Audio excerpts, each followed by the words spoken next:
প্রধানমন্ত্রী শেখ হাসিনা 4 দিনের দ্বিপক্ষীয় সফরে চীনের রাজধানী বেইজিংয়ে পৌঁছেছেন।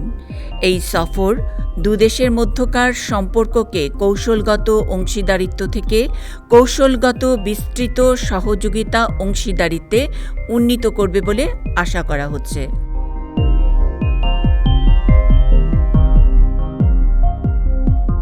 বিমান বাংলাদেশ এয়ারলাইন্সের একটি বিশেষ ফ্লাইট প্রধানমন্ত্রী ও তার সফরসঙ্গীদের নিয়ে বেইজিং সময় বিকেল 6টায় বেইজিং ক্যাপিটাল আন্তর্জাতিক বিমানবন্দরে অবতরণ করে।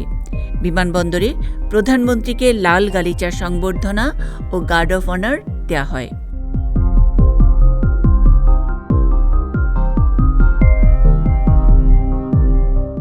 বেইজিংয়ে অবস্থানকালে প্রধানমন্ত্রী 10 জুলাই চীনের প্রেসিডেন্ট শি জিনপিংয়ের সাথে দ্বিপাক্ষিক বৈঠক এবং চীনের প্রধানমন্ত্রী লি কিয়াংয়ের সাথে একটি প্রতিনিধি দল পর্যায়ের বৈঠক করবেন। এই দ্বিপাক্ষিক সফরে বাংলাদেশ ও চীনের মধ্যে 20টি থেকে 22টি সমঝোতা স্মারক সই হওয়ার সম্ভাবনা রয়েছে।